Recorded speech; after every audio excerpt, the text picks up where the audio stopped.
এখনো আসেনি বিশ্বকাপের স্বাদ, ছুঁয়ে দেখা হয়নি শিরোপা, ট্রফি আগলে ডুব দেওয়া হয়নি শান্তির ঘুমে। সেই স্বপ্নের পথটা আরও কত দূরে তা কেই বা জানে। পাকিস্তানের বিপক্ষে বাংলাদেশের ঐতিহাসিক সিরিজ জয়ের পর তাসকিন, শরীফুল, হাসান মাহমুদদের এভাবেই ট্রফি আগলে ধরার এই মুহূর্তগুলোই তো সেই স্বপ্ন দেখায় বাংলাদেশ ক্রিকেটকে।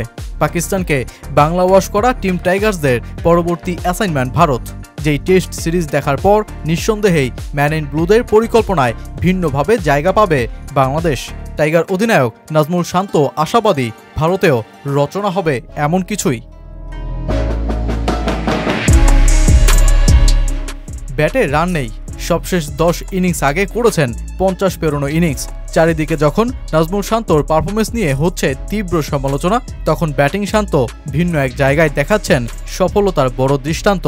অধিনায়কত্বের আসনে যে এই শান্তকে লেটারমার্ক দিতেই হয়। পুরো পাকিস্তান জুড়ে তার ফিল্ড সেটআপ, বোলার পরিবর্তন, পেসারদের জায়গা মতো ব্যবহারের দিক থেকে শান্ত যে নজর কেড়েছেন, তাই তো এমন একটা ঐতিহাসিক সিরিজ জয়ে পারফর্মারদের পাশাপাশি ধন্যবাদটাও তিনি পাওয়ার যোগ্য।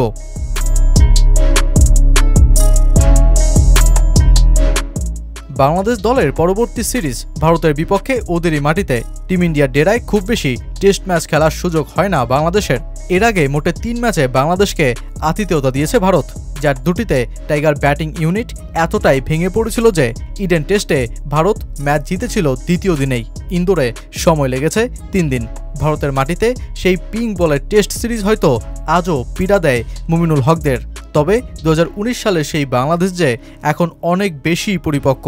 দলটার বোলিং ডিপার্টমেন্টে আছে দারুণ ভেরিয়েশন, ব্যাটিংয়ে বেড়েছে শক্তি, ফিল্ডিংয়েও উন্নতির ছাপ রাখছে নাজমুল শান্তর দল। তাই তো পাকিস্তানকে ওদেরই মাটিতে এভাবে ধসিয়ে দেওয়ার পর বাংলাদেশ স্বপ্ন দেখছে এই মোমেন্টাম ধরে রেখে টিম ইন্ডিয়ার বিপক্ষেও ইতিহাসের পাতা খুলবার।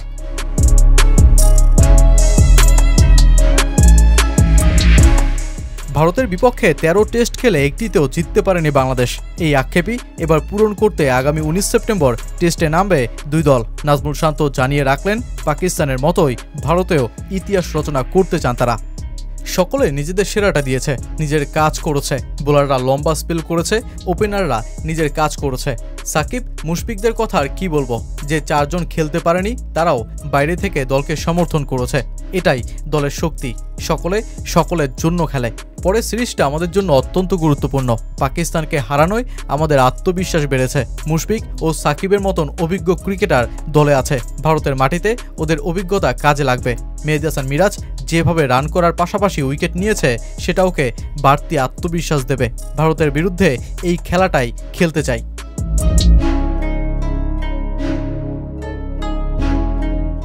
টেস্টের মতন লম্বা সময়ের ক্রিকেটে এর আগে পুরোটা সময় জুড়ে এতটা উজ্জীবিত দেখা যায়নি বাংলাদেশ দলকে।